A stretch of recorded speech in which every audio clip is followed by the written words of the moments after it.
لكم واحد الغريبة اقتصادية وبدون رأي كنحتاج فيها مكونات بسيطة كالتالي. عندي هنايا زوج مارغرين 250 يعني 500 غرام، وجوج خميشات ديال سكر فانيلا ما يعادل 15 غرام، وشويه تاع الملحه، قبيسه ديال الملحه. كنضيف عليهم 120 غرام ديال السكر كلاصي، وكنبدا كنجمع هاد المكونات تاعي حتى تيندمجوا ليا توليو على شكل كريمي. كنضيف عليهم جوج حتات ديال الياغورت كيكون بنكهه الفانيلا، ومن بعد كنبدا نجمع هاد المكونات ديالي مزيان.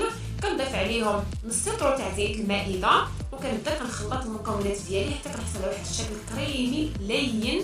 من بعد كندوز للمرحله التاليه والاخيره، واللي هي كنجمع بالدقيق اللي كيعادل كيلو و800 غرام. كنضيف عليه جوج خميشات ديال الخميره ديال الحلوه ما يعادل 16 غرام. وديك الساعه كنبدا كنضيف شويه بشويه على العجينه ديالي حتى كنحصل على واحد العجينه كتكون يعني لينه وقابطه في راسها، ما تكونش ملخيه وما تكونش قاصحه، يعني ما بين وبين.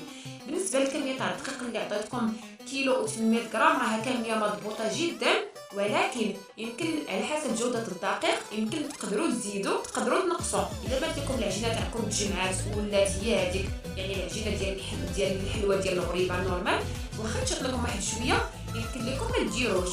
وإلا شفتوا الدقيق اللي الكميه اللي عندكم تاع الدقيق كملتوها وبانت لكم العجينه شويه منخوفه، يمكن لكم تزيدوا شويه، غير هو ما كنزيدوش دفعه واحده باش هكذا ما تقصحش لنا العجينه ديالنا وتخسر لينا. كنجيو بشويه بشويه حتى كتجمع لكم العجينه وكتحطوا على الشكل اللي بغينا. بالنسبه انا الدقيق البنات كنأكد لكم ان الكميه عطيتكم مضبوطه كيف ما كتشوفوا معايا. استعملتها كلها، دابا بقى واحد شويه غادي نضيفو حتى هو باش نجمع الحلوه ديالي. كما كنشوفوا معايا راه الجمعات هي صبحات شبه يعني جاهزه، والدقيق الكميه مضبوطه. صافي كنجمعها وكنخليها على جنب. الوقت اللي غادي نمشي نشعل فيه الفران، دائما البنات لما طيبوا الحلوه تكونوا مشعلين الفران مسبقا قبل ما كتبداو كتشكلوها. اين فوا كتعجنوها كتخليوها على جنب وكتمشيو كتشعلوا الفران وكتخليوه كيسخن.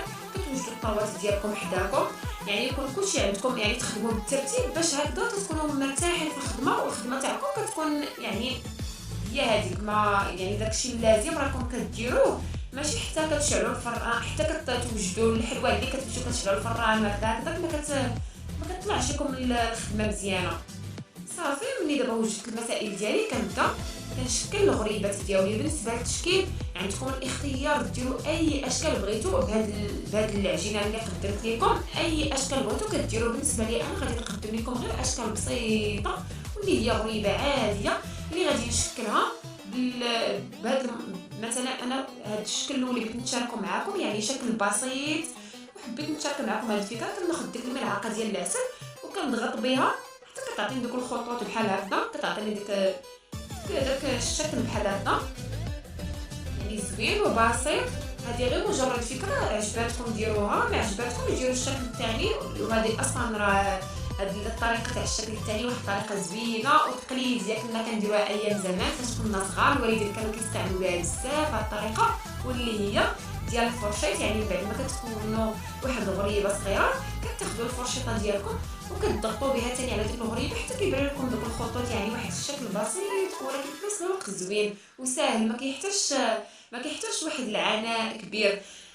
صافي من بعد ما كنكمل التشكيل ديال الحلوه ديالي، هذا هو الشكل اللي كنحصل عليه.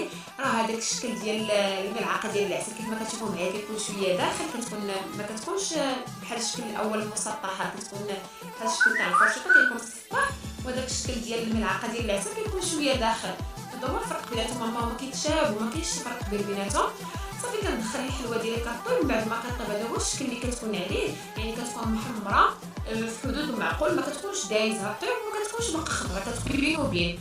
صافي دابا غادي نديرها في واحد الطريق وغادي نبدا ناخذ واحد الصفايه ندير فيها شويه ديال السكر بلاصي. وكنبدا كندير السكر بلاصي كيف ما بغيت، لان الكميه ديال السكر اصلا مضبوطه من الاول. يعني ديروا كيف ما بغيتو، ما غاتكونش دايزه السكر، غتكون السكر ديالها نورمال وفي حدود المعقول.